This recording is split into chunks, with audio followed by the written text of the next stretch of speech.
Welcome back to Capitol Tonight. Voters are already having trouble separating fact from fiction, so the arrival on the scene of artificial intelligence in the form of deep fakes is deeply disturbing to those of us worried about democracy. Assemblyman Clyde Vannell, who serves as the chair of the subcommittee on the Internet and New Technology, created this Twitter post as an example of why AI needs to be regulated. Today, I am announcing a new bill which will establish a new program called New York Basic Income. This program will provide each and every New Yorker $5,000 per month, regardless of your employment status. That is a deep fake. Joining us tonight to discuss issues including regulating artificial intelligence and deep fakes is Lawrence Norden, Senior Director of the Elections and Government Program at the Brennan Center for Justice. Larry, so good to see you. Thanks for having me on. So I just showed one way that AI could be a threat to democracy. What are some of the other threats to democracy from artificial intelligence? Yeah, so I really do believe 2024 is going to be the first AI election that we've had in the United States. As you pointed out, AI is very good at imitating authoritative voices. It can do that through text, it can do that through audio, it can do that through video. I think there's no question that we are going to see deep fakes of candidates.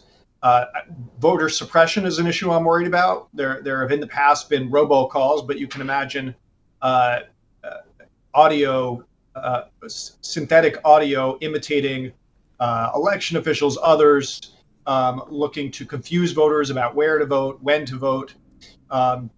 There are all kinds of other issues in terms of communications between the public and candidates, election security issues where there might be fakes to try to get into election systems. So no question that this is a new threat that we're going to be facing around the country in 2024. And in fact, we've already seen AI impact other countries' elections with deepfakes of candidates. Yeah, so it's really critical for lawmakers to begin regulating this stuff, but where do they begin? Well, the one place they have begun, and we've seen this around the country, is around deepfakes in political communications. Perhaps it's not surprising that the thing both in Congress and in state legislatures across the country that legislators seem most interested in are deepfakes that can imitate them in political communications. So by my count, we have 8 bills in Congress now, generally bipartisan, to attempt to regulate deepfakes of candidates in political communications. We've actually had 5 states already, California, Michigan, Minnesota, Texas, Washington, pass new laws that attempt to criminalize or impose civil penalties on political action committees, on candidates, on others who create ads, who create other kinds of communications that imitate candidates in a way that is untrue. Aren't there First Amendment protections that also need to be considered? I mean, and if so, how do lawmakers achieve that balance? Even though it's incredibly important to safeguard democracy, the First Amendment needs to be considered. Absolutely. Look, and there are legitimate reasons for using this technology, satire, parody. There also may be ways that candidates want to be able to communicate with the public in other languages, which is something that AI allows you to do. So crafting this legislation is actually quite difficult. I do think that the case law is pretty clear that making sure that the public is accurately informed it can be a sufficient reason for regulating certain kinds of speech. It's going to be easier if you require, let's say, some kind of label when communications are using AI as opposed to banning it completely.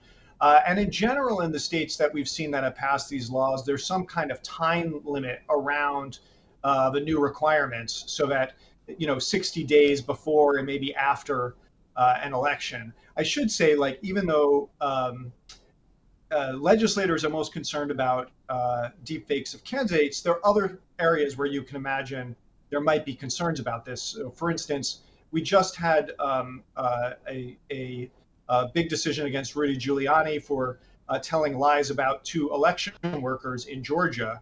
But you can imagine deepfakes being used to create all kinds of false narratives about election worker conduct, right? And that could really be damaging not only to the individual election workers, but to elections more generally. So I think there's a broader area that legislators are going to want to look at.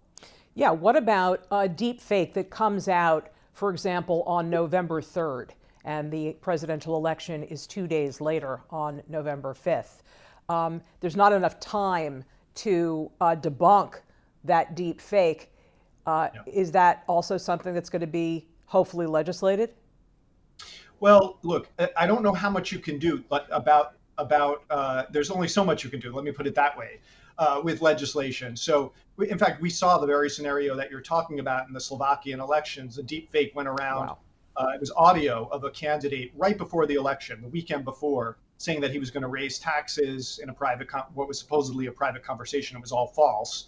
And that went viral. So I think we can have legislation, but there's only so much that you can do. And most important is going to be to educate the public ahead of time, to see these things with skepticism, to try to go to authoritative sources to figure out the truth. And just because something strikes you really emotionally, maybe particularly when it does right before an election, to do some investigation to figure out whether it's actually true. Be skeptical. Lawrence Norden, Senior Director of the Elections and Government Program at the Brennan Center. It's always good to speak with you. Thank you.